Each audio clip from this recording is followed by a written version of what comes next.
right side. I would presume you mean the far right side of the rear seat. And earlier on you spoke about drawing sensor's feet inward. Now if we think of the make of a vehicle, there will be the rear seat and there will be leg space there at the rear.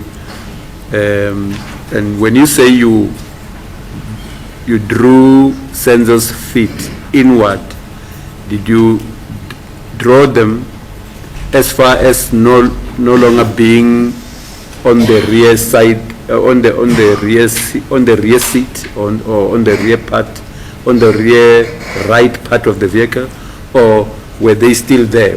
Because if you say you sat there, where was his feet then? Okay, ngafuphe nje ukuthi ngoba udonse inyawo nje uyidonsela kuphi phezulu kwesihlalo or uyidonsela ngoba phela angisho wena uthi ubuhleli ugcina uhlala ngapho ngesokudla imlenze noma inyawo zikasenzo zikuphi lokukhumbulayo ukuthi imoto zinokuba ke nespace mhlambe sokubeka inyawo kube yabona indawo lana ke sihlala khona inyawo kuyibeke kanjani ke ezikasenzo ukuthi wena ekugcineni ukwazi ukuhlala lapho khona mengikhumbula kahle sasimpintshekile impela ngoba ngayidonsa from ngingaphakathi ngayidonsela ngaphakathi ukuthi ihlale la inyawo ihlala khona kodwa ke ispace esasingapha ngasemnyango kwa right sasesincane ngempela ngoba ngangihleli ngecele. Well, honestly speaking, it was the space was quite confined, or was quite confining. We were squeezed in there, inside of the vehicle.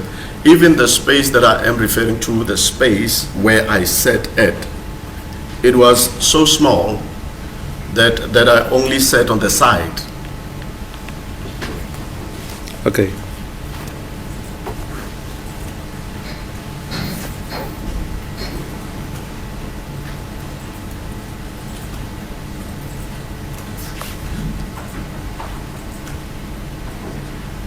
And the feet of the deceased, where were they resting? They were resting. They were on the floor.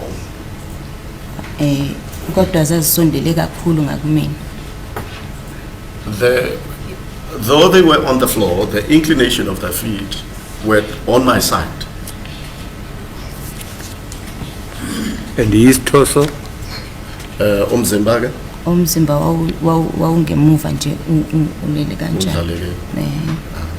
The torso was on the remaining part of the rear seat, my lord.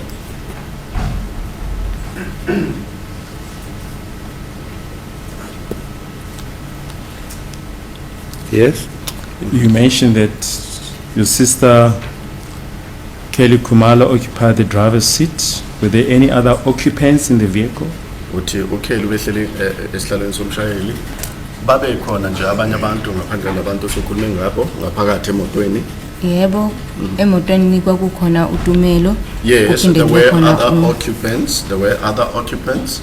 It was also Tumelo.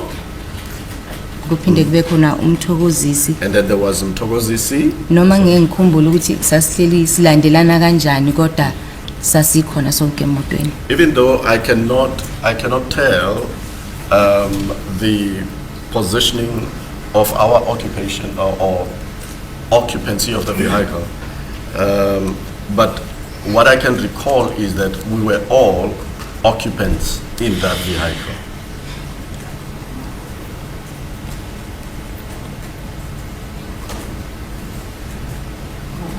Yes. Yes, you may proceed. And then ke kwakukhona ithawula ababelisebenzisa elalincanyana nje li light blue mhlambe isiqeshana esingaka sethawula angazi noma ngathi hand towel noma yini esasetshenziswa ukuthi babe sibeke la kuyena esifubeni. Now there was a little towel. I'm not sure as to whether it would be safe to say that it was a hand towel that was being used to put or to dress the front portion, and the witness has just pointed on the front portion of the torso, just in the vicinity of the abdomen and perhaps the thoracic region.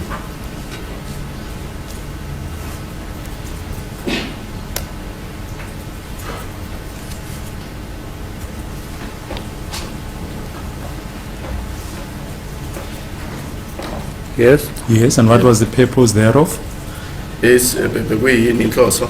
But mina ngathola sebelibekile vele ithawula bebeka ukuthi kube ne pressure esifubeni.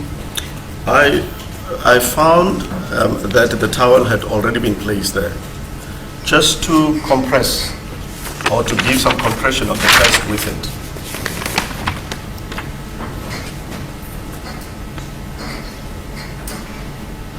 Yes? Did you see whether the deceased was bleeding or not from the wound? Uke wabona ukuthi umufi ubewopha noma? Ngabona khona ubopha kodwa kokungekuningi kakhulu kokungekuningi. Well, I did witness that the deceased was bleeding, albeit not profusely, but I did witness that the deceased was bleeding.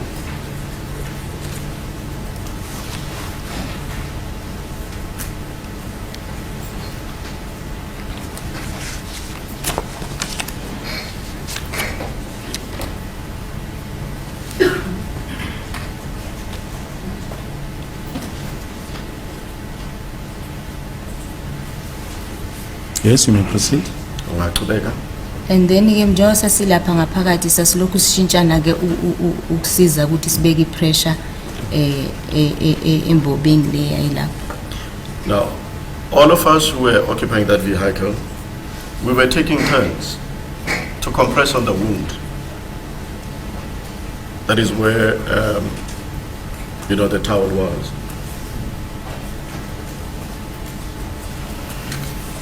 Yes? Yep. And then ke ukhelwa driver futhi driver egijima. Now, Kelly was driving, and she was driving at a high speed. Yes? Yes, you may proceed. And then while isamsiza kanjalo usenzo mase sofika ngase emarobhothina sebuthilong ngoba ngangimbambile ngibeka isandla futhi la ithawula la likhona. Now we drove up to the point in the vicinity of the Botselong as we were driving like that, because my hand was right at that particular area where where he was bleeding. My hand was placed on that area. Andifike Botselong. Ngangiphinde futhi ngimthinte nasebusweni ngithi senzo vula amehlo senzo vula amehlo sesiyafika esibhedlela. And I also kept on touching his face, or perhaps shaking his face and saying that, Senzo, stay alive. Wake up or rather, keep your eyes opened. We are just about to arrive at the hospital. Lordship, the witness is getting emotional now. Do you want a comfort break? To be careful, can you? Well, maybe we can just take a 5 minutes comfort break.